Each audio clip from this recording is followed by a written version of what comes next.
एकदम स्पष्ट है।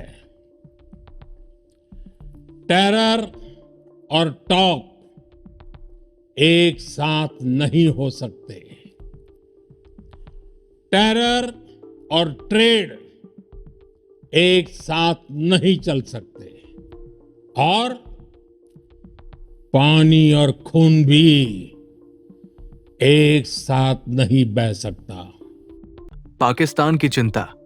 पाकिस्तान की 80% खेती सिंधु नदी प्रणाली पर निर्भर है। इसलिए अगर भारत पानी रोकता है या कम करता है तो पाकिस्तान की खेती, शहर और जनता को खतरा हो सकता है। इसीलिए पाकिस्तान ने कहा कि भारत का ये कदम युद्ध जैसा है और उसने चीन को साथ लाकर दबाव बनाने की कोशिश की है, ठीक वैसा ही जैसे चीन करता है। चीन पहले भी ऐसा कर चुका है।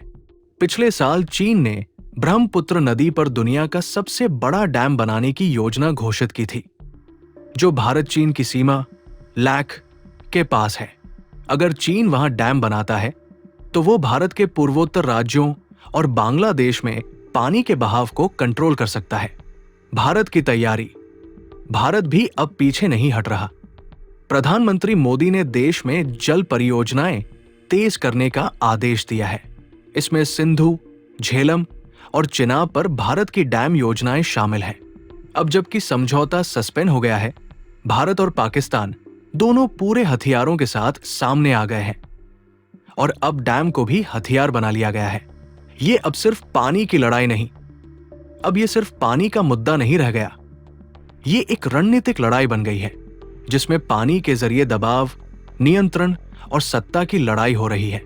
अब जब भारत ने जल संधि को सस्पेंड कर दिया है और पाकिस्तान ने चीन के साथ मिलकर दबाव बनाना शुरू कर दिया है, तो साफ है कि ये अब सिर्फ पानी का विवाद नहीं, बल्कि रणनीतिक टकराव बन चुका है।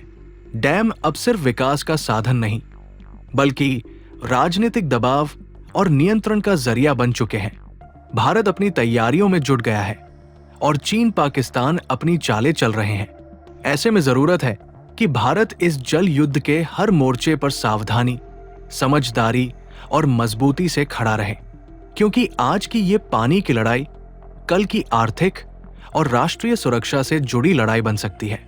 भारत और पाकिस्तान के बीच लंबे समय से चले आ रहे संघर्ष का एक नया मोर्चा अब खुल चुका है। पानी की जंग, जहां पहले गोलियों और बमों से लड़ाई होती थी, अब वो लड़ाई नदियों और डैमों के जरिए लड़ी जा रही है। भारत ने हाल ही में इंडस वाटर ट्रीटी को सस्पेंड कर दिया है, जिससे पाकिस्तान को बड़ा झटका लगा है। इसके जवाब में पाकिस्तान ने अब चीन को इस जल विवाद में घसीट लिया है। इस पूरे घटनाक्रम ने एशिया में एक नए तरह का तनाव खड़ा कर दिया है। पानी के हथियार का खेल शुरू हो चुका है। भारत और पाकिस्तान के बीच अब लड़ाई पानी पर है। भारत और पाकिस्तान के बीच सीज फायर, युद्ध विराम तो है, लेकिन इसका मतलब ये नहीं कि दोनों देशों में तनाव खत्म हो गया है। अब लड़ाई का नया मोर्चा है पानी।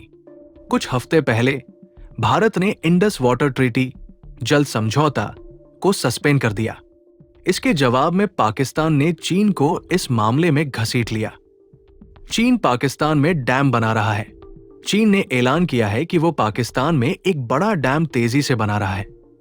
इसका नाम है मोआन हाइड्रो पावर प्रोजेक्ट, जो खैबर पख्तूनख्वा, पाकिस्तान का उत्तर पश्चिमी प्रांत में बन रहा है। ये डैम स्वात नदी पर बन रहा है, जो सीधे तो इंडस नदी का हिस्सा नहीं है, लेकिन इसका पानी इंडस में जाता है। इसलिए अगर पाकिस्तान यहां डैम बनाता है तो वो पानी के बहाव को प्रभावित कर सकता है। ये प्रोजेक्ट 2019 में शुरू हुआ था और 2026 तक पूरा होना था, लेकिन अब चीन इसे तेजी से खत्म कर रहा है। डैम के निर्माण में तेजी।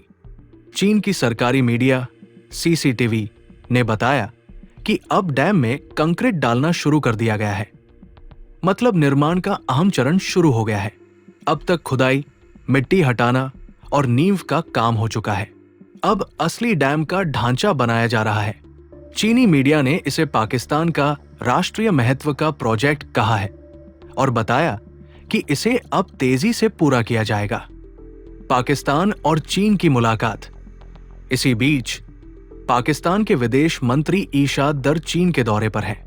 माना जा रहा है कि वे चीन के साथ मिलकर इंडस वाटर ट्रीटी पर चर्चा कर सकते हैं। भारत ने यह समझौता पुलवामा आतंकी हमले के बाद सस्पेंड किया था और खुद प्रधानमंत्री मोदी ने कहा था, आतंकवाद या व्यापार दोनों साथ नहीं चल सकते। क्या है इंडस जल संधि? ये एक पानी बांटने का समझौता है जो भारत और पाकिस्तान के बीच 6 नदियों के पानी के बंटवारे को तय करता है। भारत को रावी, ब्यास, सतलुज, पाकिस्तान को सिंधु, इंडस, झेलम, चिनाब। यह समझौता अब तक युद्धों और आतंकी हमलों के बावजूद चलता रहा, लेकिन अब भारत ने इसे रोक